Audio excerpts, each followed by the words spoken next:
अस्सलाम वालेकुम स्टूडेंट्स। हम बात कर रहे थे अल्कीन्स के प्रिपरेशन मेथड्स पे, तो उसमें हमने 4 मेथड्स पे बात कर ली थी। पांचवा और आखिरी मेथड जो है वो है पार्शल हाइड्रोजिनेशन का, यानी हमने अल्काइन की पार्शल हाइड्रोजिनेशन करनी है जिसकी वजह से हमें प्रोडक्ट के तौर पे अल्कीन जो है वो हासिल होगी। अब ये पार्शल हाइड्रोजिनेशन का मतलब क्या है, वो उसने लिखा है रिएक्शन समरी में कि कंट्रोल्ड हाइड्रोजिनेशन आपने करनी है। अगर आप बराबर मोल रेशो ले लें अल्काइन की और हाइड्रोजन की, ये बराबर मोल रेशो का मतलब ये है कि अगर 1 मोल अल्काइन है तो 1 मोल ही हाइड्रोजन लेंगे, अगर 10 मोल अल्काइन है तो 10 मोल ही हाइड्रोजन लेंगे, यानी बराबर मोल रेशो लेनी है। तो फिर वो कंट्रोल्ड हाइड्रोजनेशन हो जाएगी। ये कंट्रोल्ड का मतलब ये है कि आपने अल्काइन से अल्कीन तक पहुंचना है, लेकिन आपने अल्कीन से आगे अल्केन जो है वो नहीं बनने देना। तो इसलिए आपका रिएक्शन जो है वो अल्काइन से अल्कीन तक ही जाना चाहिए, आगे अल्केन तक नहीं पहुंचना चाहिए। इसलिए आपने हाइड्रोजन जो है वो एक्सेस मकदार में या वाफर मकदार में यूज़ नहीं करनी, बल्कि आपने महदूद हाइड्रोजन लेनी है और लेनी मोल रेशो के हिसाब से है, यानी जितने अल्काइन के मोल्स होंगे उतने ही आपने हाइड्रोजन के लेने। तो कंट्रोल्ड हाइड्रोजिनेशन जब आप अल्काइन की करेंगे हाइड्रोजन के साथ इक्वी मोलर रेशो के साथ, इक्वी मोलर रेशो का मतलब होता है बराबर मोल रेशो के साथ, और गर्म कैटलिस्ट के ऊपर से आप ये अल्काइन का और हाइड्रोजन का मिक्सचर जो है जब आप गुजारेंगे तो प्रोडक्ट के तौर पे आपको अल्कीन हासिल हो जाएगी। अब ये रिएक्शन जो है ये 2 मुख्तलिफ कंडीशंस के तहत होता है। मसलन एक लिंडलर्स कैटलिस्ट की मौजूदगी में होता है और दूसरा जो है वो उसने आपको बताया हुआ है कि लिक्विड अमोनिया की मौजूदगी में सोडियम मेटल यूज़ करते हुए -33 डिग्री पे भी ये रिएक्शन हो सकता है। अब जो लिंडलर्स कैटलिस्ट है वो अगर आप यूज़ करेंगे तो प्रोडक्ट के तौर पे आपको सिज अल्कीन हासिल होगी, और अगर आप लिक्विड अमोनिया के अंदर रिएक्शन करवाएंगे -33 डिग्री पे तो प्रोडक्ट के तौर पे आपको ट्रांस अल्कीन जो है वो हासिल होगी। तो रिएक्शन की इक्वेशन तो बहुत सिंपल है कि मिसाल के तौर पर ये अगर कोई अल्काइन है तो अगर आप इसका लिंडलर्स कैटलिस्ट के साथ रिएक्शन करवाते हैं तो ये आप देख सकते हैं कि हाइड्रोजन्स ऐड हो जाएंगी और ये इस तरह हाइड्रोजन्स दोनों एक तरफ लग के, तो ये उसने आर भी लिखा हुआ है, यानी इसका मतलब चेन जो है वो लंबी भी हो सकती। तो ये प्रोडक्ट के तौर पे आपको सिज अल्कीन जो है वो हासिल हो जाएगी। और अगर आप ये लिक्विड अमोनिया के अंदर ये रिएक्शन करवाते हैं तो फिर तो सिंपली ट्रांस प्रोडक्ट आपको हासिल होगी, यानी हाइड्रोजन भी दोनों अपोजिट साइड पे लगी होंगी और ये अल्काइल चेन जो है ये भी अपोजिट साइड पे आ जाएगी। तो ये प्रोडक्ट के तौर पे ट्रांस प्रोडक्ट जो है वो आपको हासिल होगी अगर आप लिक्विड अमोनिया के अंदर सोडियम मेटल डाल के ये रिएक्शन करवाते हैं। अब आपको सिंपली ये थोड़ा सा मैं बताना चाहता हूँ कि सिज अल्कीन लिंडलर्स कैटलिस्ट से क्यों बनेगी। तो उस क्यों के जवाब में 2-3 बातें हैं जो कि आपकी बुक में यहाँ मौजूद नहीं है, लेकिन बहरहाल मैं आपको समझा देता हूँ। असल में जो लिंडलर्स कैटलिस्ट है, पहले तो आपको वो समझना है कि वो क्या होता है। लिंडलर्स होता है कि पैलेडियम मेटल जो है उसको आपने बारीक पिसी हुई फॉर्म में, यानी फाइनली डिवाइडेड का लफ्ज़ जो है उसका मतलब होता है बारीक पिसी हुई, तो बारीक पिसी हुई फॉर्म में आपने पैलेडियम मेटल लेके उसके अंदर बेरियम सल्फेट मिक्स करके और आपने उसके अंदर क्विनोलिन सॉल्वेंट जो है वो डाल देना है। तो ये क्विनोलिन जो है ये उसका स्ट्रक्चर है, आपकी बुक में फार्मूला तो नहीं है, ये यहाँ नाइट्रोजन का एटम होता है, तो ये उसका स्ट्रक्चर मैंने बयान कर दिया। ये ऑर्गेनिक सॉल्वेंट होता है। तो क्विनोलिन सॉल्वेंट के अंदर आपने बारीक पिसी हुई पैलेडियम मेटल और साथ उसके बेरियम सल्फेट डाल के, तो ये सारा मिक्सचर जो है इसको कहते हैं लिंडलर्स कैटलिस्ट। तो इसकी मौजूदगी में आपने रिएक्शन करवाना है तो आपको प्रोडक्ट के तौर पे सिज अल्कीन हासिल होगी। सवाल ये है कि सिज अल्कीन क्यों बनती है, तो उसमें पहली बात तो ये है कि सिज अल्कीन इसलिए बनती है कि मिसाल के तौर पर ये अगर अल्काइन है ना, तो लिंडलर्स कैटलिस्ट यूज़ करने पे ये जो दोनों हाइड्रोजन के एटम ऐड होने हैं वो दोनों मालिक्यूल की सेम साइड से अटैक करते हैं। तो वो जब सेम साइड से अटैक करते हैं तो उसकी वजह से जो आपको प्रोडक्ट हासिल होती है वो आपको सिज अल्कीन जो है वो हासिल होती है। ठीक है जी। तो एक तो यानी कि ये इसलिए हम यूज़ करते हैं। दूसरा ये है कि लिंडलर्स कैटलिस्ट का फ़ायदा ये है कि रिएक्शन इस कदर स्लो होता है कि बमुश्किल बस ये 2 हाइड्रोजन के एटम ही अल्काइन के अंदर ऐड होने और अल्कीन तक ही रिएक्शन पहुंचेगा और उसके बाद रिएक्शन खुद ब खुद स्टॉप हो जाएगा, यानी कि फिर प्रोडक्ट जो है वो आगे अल्केन तक नहीं पहुंचती। तो इसलिए इसको यूज़ करना जो है वो ज़्यादा इफ़ेक्टिव या फ़ायदेमंद जो है वो कहा जा सकता है। तो इस वजह से लिंडलर्स कैटलिस्ट जो है वो हमारे लिए ज़्यादा मौसर जो है वो होता है और हमें प्रोडक्ट के तौर पे सीज अल्कीन जो है वो हासिल होती। अब उसके बाद फिज़िकल प्रॉपर्टीज़ में, जैसा कि आपने अल्केन की प्रॉपर्टीज़ में देखा था कि अल्केन्स जो हैं उनमें इब्तदाई जो चंद मेंबर्स हैं वो गैसेस होते हैं, उसके बाद अगले चंद मेंबर्स जो हैं वो लिक्विड होते हैं और उसके बाद आगे ऑनवर्ड जैसे जैसे मालिक्यूल बड़े होते जाते हैं तो वो सॉलिड होते हैं। तो बिल्कुल उसी तरह वो कहता है कि पहले 3 जो अल्कीन्स हैं यानी ईथीन, प्रोपीन, ब्यूटीन, ये गैसेस होती हैं रूम टेम्परेचर पे, जबकि 5 कार्बन से लेके 15 कार्बन तक रखने वाली जो चेन्स हैं वो लिक्विड्स होती हैं रूम टेम्परेचर पे, और 15 से ज़्यादा कार्बन रखने वाले जो मालिक्यूल्स होते हैं वो सारे सॉलिड होते हैं। इसी तरह वो कहता है कि ये इनसॉल्युबल हैं पानी के अंदर, लाइक डिजॉल्व लाइक के मुताबिक हाइड्रोकार्बन सारे नॉन पोलर होते हैं, तो इसलिए पानी में तो हल नहीं होंगे क्योंकि पानी पोलर है, लेकिन ये अल्कोहल की तरह के जो यानी कि मालिक्यूल अपना सॉल्वेंट्स होते हैं उनके अंदर ये डिज़ोल्व हो सकते हैं। तीसरा ये है कि जब आप इनको बर्न करें तो वो कहता है कि इनकी करेक्टरिस्टिक स्मेल यानी एक अपनी एक मखसूस स्मेल है, और ये ल्यूमिनस फ्लेम के साथ यानी कि एक तेज़ भड़कते हुए शोले की शक्ल में ये बर्न होते हैं, जैसे सुई गैस बर्न होती है। तो इसी तरह ये भी ल्यूमिनस का मतलब होता है रोशनी वाला, तेज़ रोशनी वाला, भड़कीला फ्लेम जिसको आप कहते हैं, उस तरह ये बर्न होते हैं।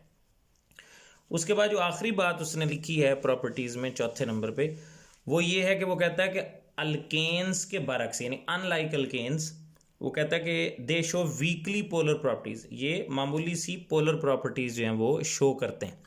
तो आपने ये बात याद रखनी है कि जैसे जैसे हाइब्रिडाइजेशन sp3 से sp2 और sp2 से sp की तरफ जाती है वैसे वैसे ये थोड़ी थोड़ी पोलैरिटी जो है वो पैदा होती जाती है। मसलन अल्केन्स जो हैं वो टोटली नॉन पोलर होते हैं, उनके अंदर sp3 हाइब्रिडाइजेशन है। अल्कीन्स में आपको पता है कि sp2 होती है, तो ये वीकली यानी मामूली सी पोलर होती हैं, जबकि ये जो अल्काइंस हैं जिनमें sp हाइब्रिडाइजेशन है ये ज़रा थोड़ी सी मोर पोलर यानी कि ज़रा ज़्यादा पोलर जो हैं वो बन जाती हैं। तो थोड़ा सा यानी कि पोलैरिटी बढ़ती जाती है जैसे जैसे हाइब्रिडाइजेशन sp3 से sp2 और आगे sp की तरफ जाती है। इसके पीछे भी बहुत सारी वजूहत हैं, लेकिन अब वो आपके सिलेबस में चीज़ें डिस्कस नहीं की गई, वो एक बाकायदा अलग आर्टिकल है कि क्यों ये इस तरह चेंज होती है और कैसे कैसे होती है। तो इसलिए फ़िलहाल आपने सिर्फ इतनी बात ही अपने सिलेबस के अकॉर्डिंग याद रखनी है कि sp3 से sp2 और sp की तरफ जैसे जैसे हम मूव करते हैं तो मामूली सी पोलैरिटी जो है मॉलिक्यूल के अंदर वो पैदा होती रहती है। अब पाई बॉन्ड की रिएक्टिविटी के हवाले से उसने आगे बात बयान की है। आप ये बात पहले से ही जानते हैं हाइब्रिडाइजेशन वगैरह के हवाले से कि अल्कीन्स के अंदर जब डबल बॉन्ड बनता है, कार्बन कार्बन डबल बॉन्ड, तो उसमें आपको पता है कि कार्बन के दोनों एटम यूं लीनियर ओवरलैप के ज़रिए दरमियान में सिग्मा बॉन्ड बनाते हैं, और हर कार्बन के पास एक अनहाइब्रिड पी ऑर्बिटल भी यूं परपेंडिकुलरली जो है वो पाया जाता है। और जब ये दोनों यूं नीचे से लीनियर ओवरलैप कर रहे होते हैं तो ऊपर से वो एक दूसरे के करीब आके पैरेलल ओवरलैप करते हैं और इस तरह एक पाई बॉन्ड जो है वो बनता है। पाई बॉन्ड जो है उसमें बेसिकली आधा इलेक्ट्रॉनिक क्लाउड ऊपर और आधा इलेक्ट्रॉनिक क्लाउड नीचे, इस तरह 2 हिस्सों में तकसीम होता है। बॉन्ड ये एक ही होता है पाई बॉन्ड, लेकिन उसका इलेक्ट्रॉनिक क्लाउड जो है वो 2 हिस्सों में तकसीम होता है। तो लिहाजा ये 2 हिस्सों में इलेक्ट्रॉनिक क्लाउड तकसीम होने की वजह से हम कह सकते हैं कि जो पाई बॉन्ड का इलेक्ट्रॉनिक क्लाउड है वो ये जो दरमियान वाली लाइन है दोनों एटमों के दरमियान, जिसको हम इंटर न्यूक्लियर एक्सिस भी कह सकते हैं, या दूसरे लफ्ज़ों में आप कह लें कि ज्वाइनिंग लाइन ऑफ 2 न्यूक्लियाई के दोनों न्यूक्लियसों को मिलाने वाली जो ज्वाइनिंग लाइन है, ये ज्वाइनिंग लाइन से इलेक्ट्रॉनिक क्लाउड जो है ये परे है, यानी ऊपर और नीचे 2 हिस्सों में तकसीम है ना, तो इसका मतलब है कि यहाँ बीच में दोनों न्यूक्लियसों के दरमियान के इलेक्ट्रॉन्स नहीं हैं। इसलिए हम कहते हैं कि ये जो पाई बॉन्ड का इलेक्ट्रॉनिक क्लाउड है ये काफ़ी एक्सपोज्ड होता है। एक्सपोज्ड का मतलब होता है ओपन होता है, खुला होता है, ठीक है, वाजे होता है। लिहाजा अगर कोई भी इलेक्ट्रोफाइल, अब आपको इलेक्ट्रोफाइल के बारे में बड़ा तफसीली बता चुका हूँ, यानी कि जिसको इलेक्ट्रॉनों की अशद ज़रूरत होती है, वो इस बॉन्ड पे अटैक करके इसको आसानी से ब्रेक कर सकता है और ख़ुद को रिएक्शन करवाने के लिए यहाँ पे इस्तेमाल में ला सकता है।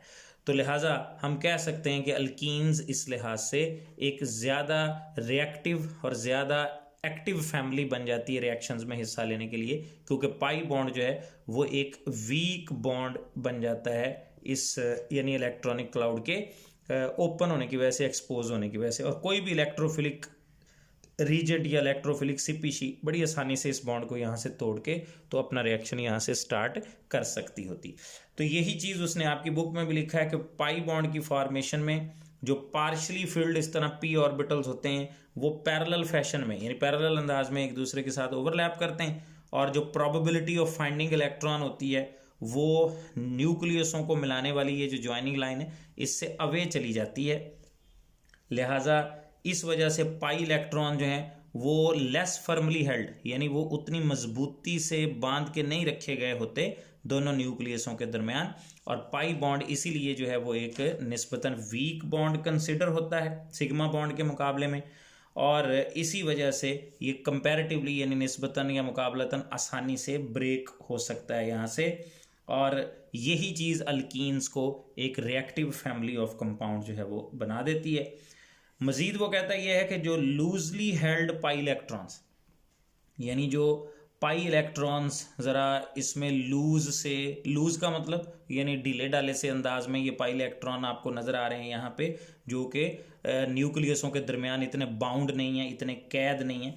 तो वो पाई इलेक्ट्रॉन्स जो हैं ये काफ़ी एक्सपोज्ड होते हैं, ओपन होते हैं, खुले डुले मौजूद होते हैं to attack by an electrophilic reagent, और कोई भी इलेक्ट्रोफिलिक रीजेंट जो है या इलेक्ट्रोफाइल जो है वो उनके ऊपर आसानी से अटैक कर सकता है। And alkenes therefore undergo electrophilic reactions very easily, इसलिए अल्कीन्स जो हैं वो इलेक्ट्रोफाइल्स के साथ बड़ा आसानी से रिएक्शन दे सकते हैं और बड़ी इजीली इलेक्ट्रोफाइल्स उन पर अटैक करके रिएक्शन स्टार्ट कर सकते होते हैं।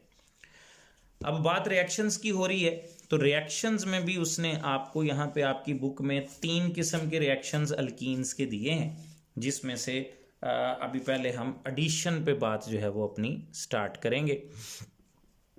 तो एडिशन रिएक्शंस के हवाले से सबसे पहले उसने हाइड्रोजिनेशन, जिसका जिक्र पीछे 1-2 दफ़ा गुजर चुका है। मसलन आपको याद होगा अल्केन की प्रिपरेशन जो मेथड्स हैं उनमें पहला मेथड जो है वो हमने स्वेटियर सैंडन रिएक्शन वाला पढ़ा था। ये बेसिकली वही चीज़ है, लेकिन इसमें पहले 2 पैराग्राफ जो हैं वो 2 डिफरेंट किस्म की डेफिनेशन टाइप चीज़ें हैं। मसलन पहले तो वो आपको बता रहा है कि कैटालिटिक हाइड्रोजिनेशन जो है वो क्या चीज़ है।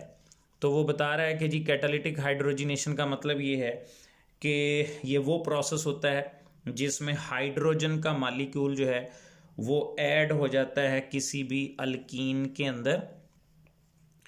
ठीक है जी, किसी भी अल्कीन के अंदर हाइड्रोजन का मालिक्यूल जब ऐड होता है कैटलिस्ट की मौजूदगी में, ठीक है, और मॉडरेट प्रेशर पे, मॉडरेट का मतलब होता है दरमियाना सा प्रेशर, मसलन जैसे 1 से लेके 5 एटमॉस्फेयर तक का जो प्रेशर है उसको मॉडरेट प्रेशर कहते हैं। तो 1 से 5 एटमॉस्फेयर तक के मॉडरेट प्रेशर पे हाइड्रोजन जब अल्कीन में ऐड होती है कैटलिस्ट की मौजूदगी में, तो प्रोडक्ट के तौर पे हमें सैचुरेटेड अल्केन जो है वो हासिल होती है, यानी सैचुरेटेड कंपाउंड बन जाता है, बॉन्ड डबल से सिंगल हो जाएगा और सैचुरेटेड अल्केन बनेगी।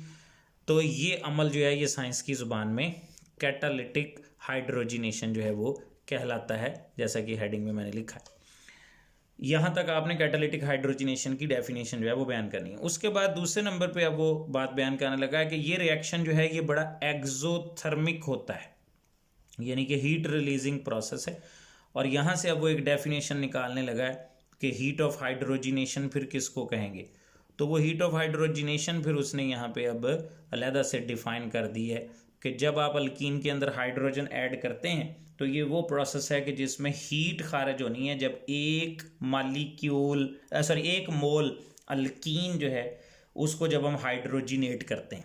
तो एक मोल अल्कीन को जब आपने हाइड्रोजिनेट करना है, यानी उसके अंदर हाइड्रोजन की एडिशन करनी है, तो उस दौरान जितनी अमाउंट ऑफ हीट खारिज होगी वो तारीफ की रूह से उसकी हीट ऑफ हाइड्रोजिनेशन कहलाती है। अभी डेफिनेशन ख़त्म नहीं हुई, आगे तक चल रही। वो कहता है हीट ऑफ हाइड्रोजिनेशन अल्कीन की जो है वो होती है 120 किलो जॉल पर मोल के हिसाब से फी डबल बॉन्ड। अब इस बात का क्या मतलब है कि फी डबल बॉन्ड 120 किलो जॉल पर मोल हीट ऑफ हाइड्रोजिनेशन होती है। इसका मतलब ये है कि मिसाल के तौर पर अगर आपके पास एक मोल अल्कीन हो और उसके अंदर ये इस तरह जितने भी डबल बॉन्ड मौजूद होंगे, मिसाल के तौर पर ये मैंने एक मोल अल्कीन ले ली, तो एक मोल अल्कीन के अंदर मिसाल के तौर पर ये इस तरह डबल बॉन्ड चल रहे हैं, तो हर डबल बॉन्ड वाली जगह पे जब हाइड्रोजन ऐड होनी है तो 120 किलो जॉल एनर्जी जो है वो खारिज होनी है। तो ये आपके सामने हर डबल बॉन्ड वाली जगह पे 120 किलो जॉल एनर्जी में रिलीज होती हुई शो कर रहा हूँ। तो अगर एक मोल अल्कीन के अंदर दो डबल बॉन्ड है तो 120 और 120 240 किलो जॉल एनर्जी खारिज होगी। अगर एक मोल के अंदर तीन डबल बॉन्ड है तो 360 खारिज होगी। अगर एक मोल के अंदर चार डबल बॉन्ड है तो 480 खारिज होगी। यानी हर डबल बॉन्ड वाली जगह पे जब हाइड्रोजन का मालिक्यूल जाके ऐड होगा तो 120 किलो जॉल एनर्जी जो है वो रिलीज होनी। अब जैसा कि हमने पीछे भी पढ़ा था कि निकल इस अमल में सबसे ज़्यादा कसरत से यूज़ होने वाला कैटलिस्ट है। बाकी प्लाटिनम और पैलेडियम मेटल वगैरह जो हैं ये चूँकि महंगी होती हैं इसलिए इनको ज़रा कम यूज़ करते हैं। अब यहाँ पे उसने निकल के साथ रैनी का लफ्ज़ भी इस्तेमाल किया है, रैनी निकल। ये साइंटिस्ट के नाम पे ये लफ्ज़ आया है, रैनी निकल। अब रैनी निकल क्या है उसकी कोई ज़्यादा तफसील तो उसने आपकी बुक में नहीं दी, लेकिन मैं आपको थोड़ा सा ज़रा ब्रीफली समझा देता हूँ। रैनी निकल का मतलब ये है कि निकल और एल्यूमिनियम का जो एलॉय है, भर्त जिसको कहते हैं, उस एलॉय को अगर आप कास्टिक सोडा सोल्यूशन, जो कि बेसिकली सोडियम हाइड्रोक्साइड का ही पानी के अंदर सोल्यूशन होता है, इसको कास्टिक सोडा वो कह रहा है, अगर आप निकल एल्यूमिनियम एलॉय का कास्टिक सोडा सोल्यूशन के अंदर हल कर दें और रिएक्शन हो तो उसमें निकल जो है वो अलहदा हो जाती है और एल्यूमिनियम जो है वो कास्टिक सोडा सोल्यूशन के साथ रिएक्ट करके ये NaAlO2, इसका नाम आपकी बुक में नहीं है, इसको कहते हैं सोडियम मेटा अलूमिनेट। तो ये सोडियम मेटा अलूमिनेट बनाती है और साथ में 1.5 मोल हाइड्रोजन गैस जो है वो खारिज होती है। ये 3/2 का मतलब है 1.5 मोल। तो ये उस हिसाब से बैलेंसिंग के लिए उसने 3/2 लिखा हुआ। तो ये 1.5 मोल हाइड्रोजन निकलेगी। अब ये जो सोडियम है सॉरी निकल है, इस निकल को हम साइंस की ज़ुबान में रैनी निकल कहते हैं। अब इस निकल में और आम सादा निकल मेटल में फ़र्क क्या है जिसकी वजह से इसको ज़्यादा यूज़ करते हैं? तो इसको ज़्यादा इसलिए यूज़ करते हैं कि इसमें ये जो निकल है ये, अब आपकी बुक में ये चीज़ें नहीं है, वैसे आपको बता देता हूँ, ये स्पॉन्जी होती है, मतलब फूली हुई, और फूली हुई होने की वजह से इसका जो सरफेस एरिया है वो सरफेस एरिया ज़्यादा यानी कि बड़ा होता है आम सादा निकल के मुकाबले में, और उसकी वजह से इसकी जो कैटालिटिक एक्टिविटी है या कैटालिटिक अमल करने की जो सलाहियत है वो सलाहियत जो है वो ज़्यादा यानी कि मौसर होती है। तो इसलिए आम सादा निकल की बजाय रैनी निकल जो है वो रिएक्शंस के अंदर इस्तेमाल की जाती है।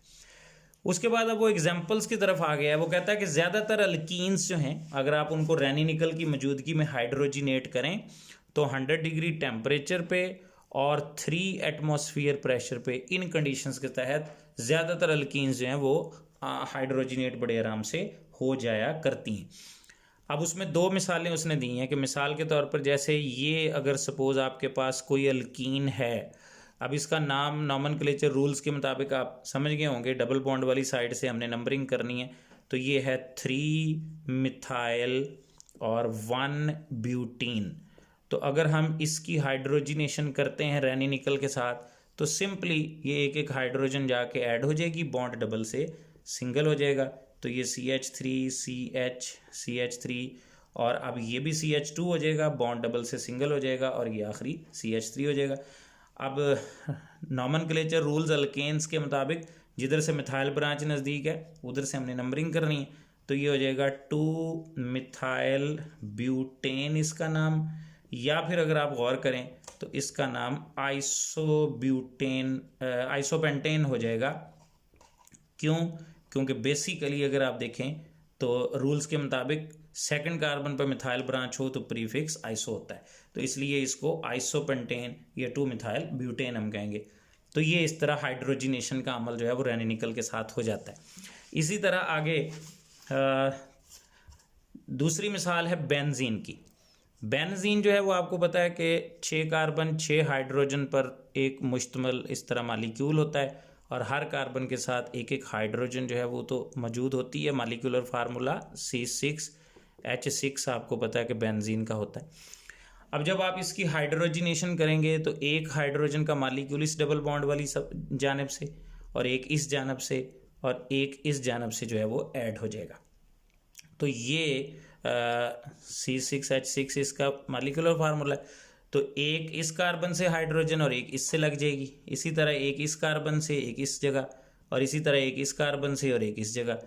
तो बॉन्ड सारे जो हैं वो डबल से सिंगल हो जाएंगे, और ये हर कार्बन के साथ एक एक हाइड्रोजन थी, अब ये 2-2 हो जाएंगी। तो मालिक्यूलर फार्मूला C6H6 की बजाय C6H12 हो जाएगा। तो ये 12 हाइड्रोजन सम्मिलन के इस तरह बन जाएंगी, और ये आपके सामने C6H12 यानी कि साइक्लो हेक्सेन जो है ये बन जाएगा, क्योंकि ये रिंग वाली अल्केन बन गई ना 6 कार्बन वाली, तो ये साइक्लो हेक्सेन बन जाएगा।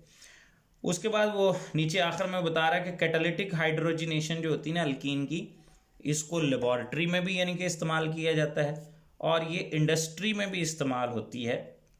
और ये असल में इस्तेमाल होती है वेजिटेबल घी बनाने के लिए वेजिटेबल ऑयल से। तो आपने वो पीछे स्वेटियर सैंडरन रिएक्शन जो है उसकी भी वो पढ़ी थी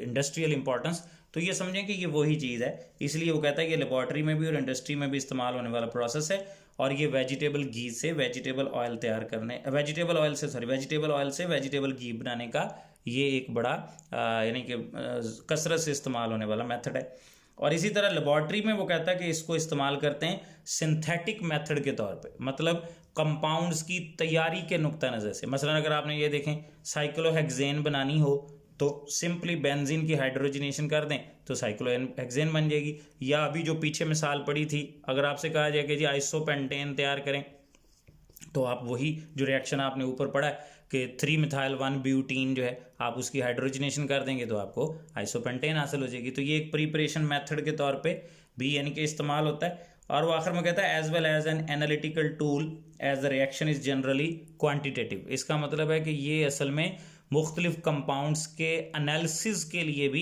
इस्तेमाल होने वाला ये प्रोसेस है, क्योंकि इसके अंदर भी वो कहता है कि कई मतलब ऐसे यूँ कह लें कि प्रोसेस हैं कि जिनके ज़रिए आप मिकदारी लिहाज से प्रोडक्ट को कैलकुलेट करके देख सकते हैं कि मुझे अगर इतने मोल में रिएक्टेंट लूँ तो मुझे कितने मोल प्रोडक्ट जो है वो हासिल होगी। और आप ये जो हीट ऑफ हाइड्रोजिनेशन होती है इससे भी कैलकुलेशन लगा सकते हैं कि जनाब अगर 480 किलो जॉल खारिज हो रही है हीट, तो इसका मतलब उसके अंदर 4 डबल बॉन्ड होंगे, क्योंकि हमें वो 120 की वैल्यू बता चुका है ना कि 120 किलो जॉल एनर्जी जो है वो निकलती। तो आप उससे अंदाज़ा लगा सकते हैं कि इसका मतलब 480 किलो जॉल निकलेगी, इट मीन्स 4 डबल बॉन्ड होंगे, इट मीन्स उसमें 4 हाइड्रोजन जाके ऐड हो जाएंगी। तो आप इस तरह हिसाब किताब लगा के अपनी प्रोडक्ट का कैलकुलेट करके देख सकते हैं कि इतने मोल प्रोडक्ट मुझे रिएक्शन के अंदर मिल सकती है। तो इसलिए वो कहता है कि रिएक्शन जो है वो जनरली क्वांटिटेटिव नेचर का होता है।